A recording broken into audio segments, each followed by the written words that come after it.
Oke, kita masuk ke tahap yang ketiga.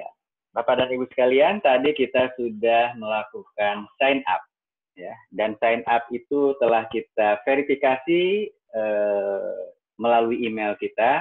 Dan jangan lupa kita sudah tahu username dan password.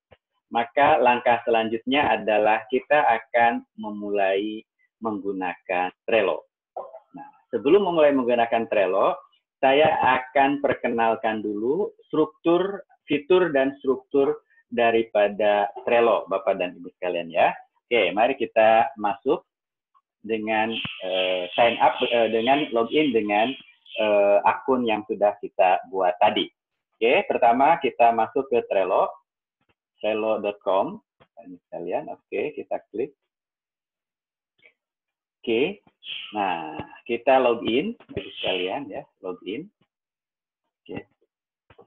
Kebetulan sudah masuk di sini, kemudian passwordnya otomatis sudah komputer mencatat, Bapak dan Ibu sekalian. Nah, kita login, gitu ya. Oke, kita login. Oke. Dia akan direct ke Atlassian account, tapi nanti akan muncul, Bapak Ibu sekalian, pada halaman kerja kita di Trello. Nah, seperti ini, Bapak Ibu sekalian, tampilan awalnya ya. Nah, bagi Bapak Ibu pemula tadi, kalau sudah sign up, tadi kita sudah buat ini, ya, personal board-nya itu ada designing e-learning, tapi ini ada latihan buat Trello dan lain sebagainya yang pernah saya lihat sebelumnya ya. Nah, apa yang akan kita lakukan di sini, Bapak Ibu sekalian, fitur daripada Trello ini, langkah pertama yang harus kita lakukan adalah add ini ya. Di sini ada add, Bapak Ibu sekalian. Ya, langkah yang pertama adalah kita buat board. Nah, ya, kita buat board, Bapak Ibu sekalian. Boardnya ini sesuai dengan project yang akan kita lakukan. Nah, gitu ya. Misalnya create board. Nah, kita ketikkan di sini. Jadi project proyek kelompok ya, kelompok mendesain e-learning ya, Bapak Ibu sekalian. Ini aja lah supaya berbeda dengan apa yang pernah kita buat ya, Bapak Ibu. Create board, Bapak Ibu klik. Nah, jadilah boardnya muncul seperti ini ya, Bapak Ibu. Nah, Bapak Ibu sekalian, supaya background-nya ini tidak seperti ini, mungkin kalau ibu-ibu atau ini mungkin senang dengan yang begini, tapi saya nggak suka bunga ya. Tapi kita ganti aja dulu. Ini ada berapa pilihan, Bapak Ibu. Ada pot-pot, kita pilih saja, Bapak Ibu. Kita cari yang simple aja, misalnya ini, Bapak Ibu. Saya pakai yang ini aja. Nah, terlalu rame juga. Kita pakai yang mana ya, yang nggak terlalu rame, Bapak dan Ibu sekalian. Ini aja mungkin. Coba kita lihat. Nah, ini aja lah, sekalian ya. Nah, Bapak Ibu sekalian, strukturnya apa di dalam Trello ini? Nah, tadi di atasnya adalah board. Nah, di bawah board itu ada list. List itu adalah langkah-langkah pekerjaan yang harus mereka lakukan, gitu ya. Seperti yang sebelumnya di bagian 1 tadi saya jelaskan kepada Ibu, Bapak, langkah-langkah sebelumnya itu, langkah-langkah yang dilakukan itu pertama merumuskan capaian pembelajaran, kedua memetakan dan mengorganisasikan materi, ketiga memilih dan menentukan setting belajar, dan seterusnya. Nah, sebelum kita memulai ini, Bapak Ibu, sebaiknya langkah-langkah itu sudah Bapak Ibu tuliskan di atas kertas gitu ya. Jadi to-do list gitu ya. Artinya yang dimaksud list itu adalah daftar yang harus dikerjakan oleh mahasiswa secara kelompok itu apa saja. Nah, gitu ya.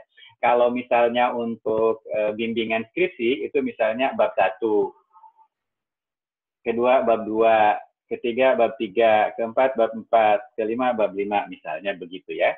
Tapi kalau yang tadi adalah kelompok mendesain e-learning, saya langkahnya kalau menurut model desain Kendati itu awalnya adalah merumuskan capaian pembelajaran gitu ya. Yang kedua memetakan materi, yang ketiga menentukan setting belajar, yang keempat dan seterusnya sesuaikan dengan langkah-langkah seperti itu. Nah, itulah fungsi daripada list. Ya, list itu adalah to-do list, atau daftar yang harus dilakukan. Kita lihat Bapak Ibu, kita tambahkan ya Bapak Ibu misalnya, untuk yang sama seperti yang saya lakukan tadi. Nah, yang saya lakukan tadi adalah langkah pertama adalah merumuskan capaian pembelajaran. Tapi untuk mereka dapat merumuskan capaian pembelajaran sampai dengan langkah yang terakhir, saya ingin memberikan pengetahuan awal, walaupun dalam kuliah diberikan, tapi memberikan pengetahuan awal dengan 2 list. Artinya list ini adalah list bacaan, gitu kira-kira ya. Yang pertama adalah mengenal desain e-learning. Oke, kita tambahkan. 1. Kemudian yang kedua tadi, kita model desain pembelajaran dengan pedati. Oke, ya kan? At least. Berikutnya, Bapak dan Ibu sekalian, kita tambah at least. Nah, baru di sini ada langkah yang pertama gitu ya. Misalnya, merumuskan capaian pembelajaran. Nah, at least gitu ya. Berikutnya, setelah merumuskan capaian pembelajaran, memetakan dan mengorganisasikan materi. Oke, ini saya close dulu lah biar tutup. Nah,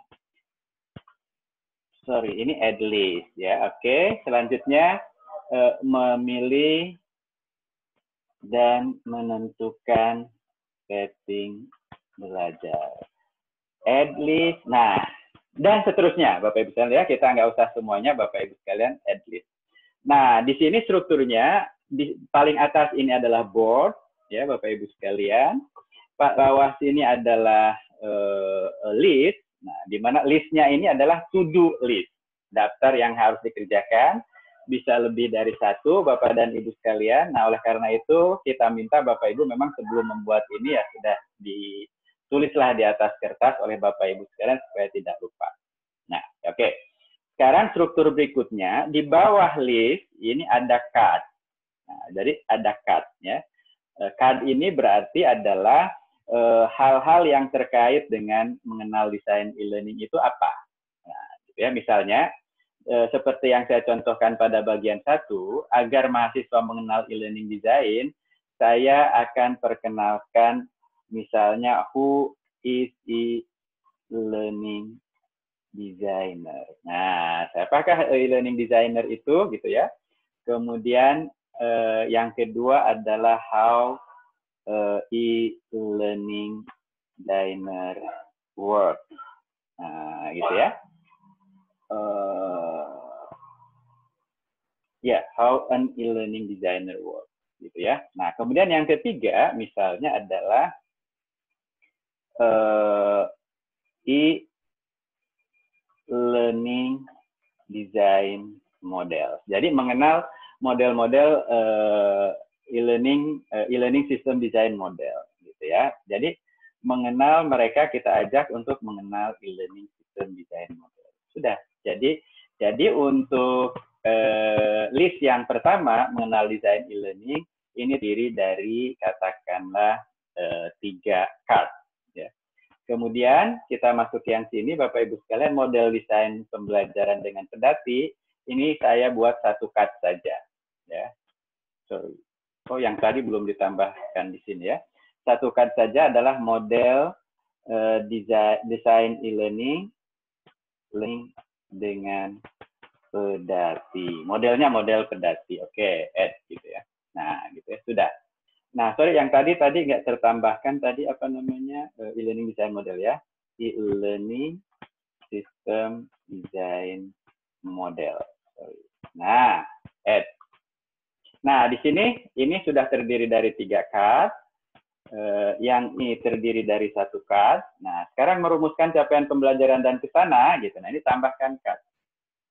Card-nya adalah, nah, karena ini terdiri dari kelompok 1 sampai 5, kita berikan tim 1, tim 2, tim 3, tim 4, tim 5 ya.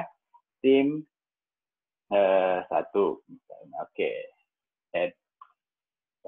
Nah, untuk yang ini Bapak Ibu sekalian, karena apa yang harus dilakukan oleh tim 1, tim 2, tim 3, dan seterusnya ini adalah sama, maka kita selesaikan dulu tim satunya. Nah, supaya nanti untuk masuk ke tim 2, tim 3, dan lainnya ini akan lebih gampang. Kita tinggal duplikasi saja, gitu ya. Sampai sini saja dulu Bapak dan Ibu sekalian.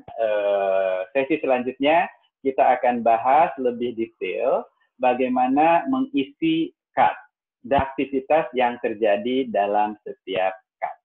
Jadi sebagai penutup dalam sesi yang ketiga ini, Bapak Ibu sekalian, saya ingin menyampaikan bahwa struktur daripada Trello itu yang paling atas adalah board, dan setiap board itu terdiri dari beberapa list yang horizontal, gitu ya, list.